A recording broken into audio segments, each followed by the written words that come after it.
What specific problem does the refute benchmark aim to solve in the context of language models and falsification? The refute benchmark aims to address the challenge of evaluating language models, LM's ability to create counterexamples that falsify incorrect solutions to algorithmic problems.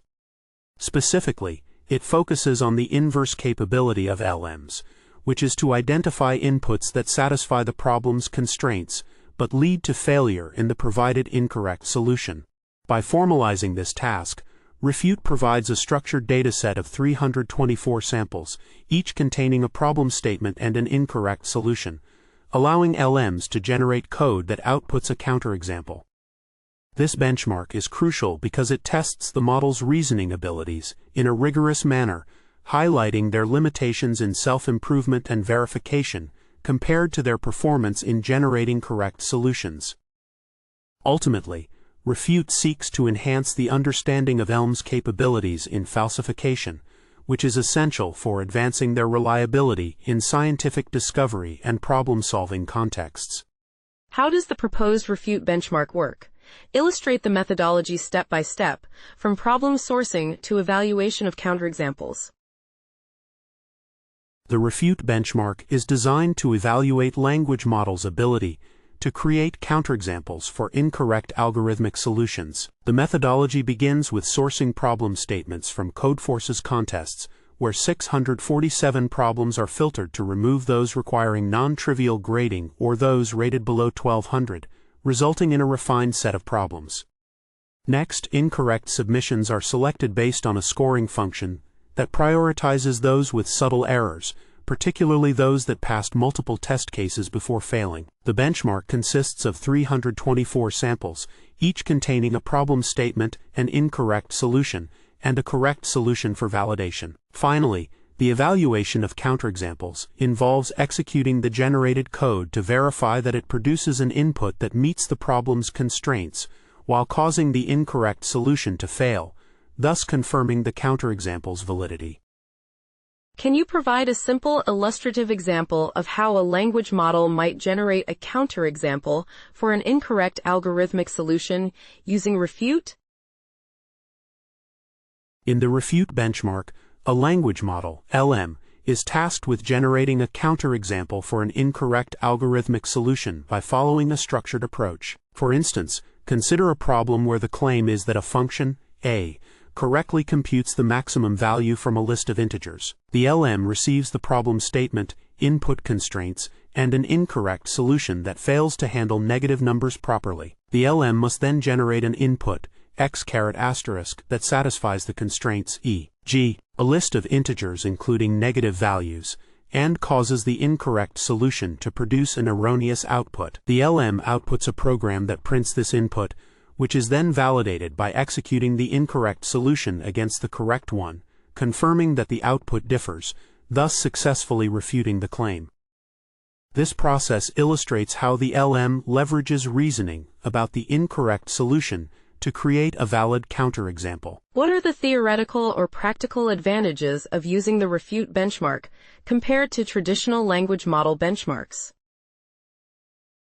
The refute benchmark offers several theoretical and practical advantages over traditional language model benchmarks. Firstly, it specifically tests the inverse capability of language models, LMs, to create counterexamples for incorrect solutions, rather than merely generating correct solutions, which is the focus of most existing benchmarks. This approach emphasizes the importance of falsification in scientific inquiry, allowing for a more rigorous assessment of a model's reasoning abilities. Secondly, refute is designed to automatically verify counterexamples through code execution, ensuring that the generated inputs not only meet the problem's constraints, but also effectively demonstrate the failure of the incorrect solution.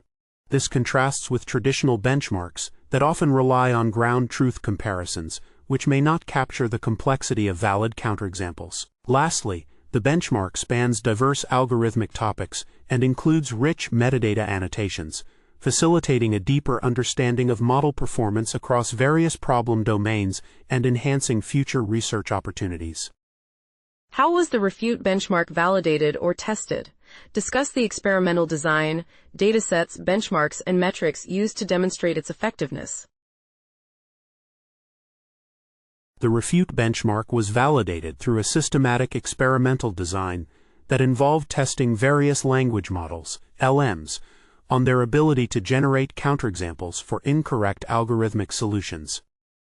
The dataset consisted of 324 samples sourced from Codeforce's contests, each containing a problem statement, an incorrect solution, and a correct solution for validation.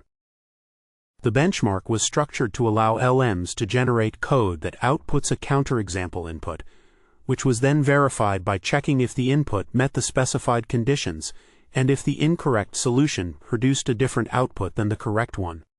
The effectiveness of the benchmark was demonstrated by comparing the performance of 5 leading models, revealing that even the best models could only find counterexamples for less than 9% of the problems, indicating significant challenges in counterexample creation. Metrics for success included the proportion of problems for which the models successfully generated valid counterexamples, highlighting the limitations of current LMs in this area compared to their solution generation capabilities.